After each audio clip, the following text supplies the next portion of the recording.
اور ہم نے موسیٰ کو کتاب دی، پھر اس میں اختلاف کیا گیا، اور اگر تمہارے پروردگار کی طرف سے ایک بات پہلے نہ ٹھہر چکی ہوتی تو ان میں فیصلہ کر دیا جاتا، اور یہ اس قرآن کی طرف سے بڑے بھاری شک میں پڑے ہیں۔ جو نیک کام کرے گا تو اپنے لیے، اور جو برے کام کرے گا تو ان کا ضرر اسی کو ہوگا، اور تمہارا پروردگار بندوں پر ظلم کرنے والا نہیں۔ قیامت کے علم کا حوالہ اسی کی طرف دیا جاتا ہے، یعنی قیامت کا علم اسی کو ہے، اور نہ تو پھل غلافوں سے نکلتے ہیں اور نہ کوئی مادہ حاملہ ہوتی ہے اور نہ جنتی ہے مگر اس کے علم سے۔ اور جس دن وہ ان کو پکارے گا اور کہے گا کہ میرے شریک کہاں ہیں، تو وہ کہیں گے کہ ہم تجھ سے عرض کرتے ہیں کہ ہم میں سے کسی کو ان کی خبر ہی نہیں، اور جن کو پہلے وہ اللہ کے سوا پکارا کرتے تھے سب ان سے گم ہو جائیں گے،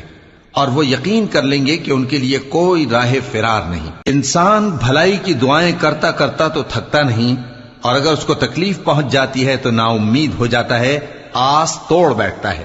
اور اگر تکلیف پہنچنے کے بعد ہم اس کو اپنی رحمت کا مزہ چکھاتے ہیں تو کہتا ہے کہ یہ تو میرا حق تھا،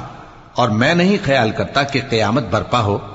اور اگر قیامت سچ مچ ہو بھی اور میں اپنے پروردگار کی طرف لوٹایا بھی جاؤں تو میرے لیے اس کے ہاں بھی خوشحالی ہوگی۔ پس کافر جو کچھ کیا کرتے ہیں وہ ہم ضرور ان کو جتائیں گے اور ان کو سخت عذاب کا مزہ چکھائیں گے۔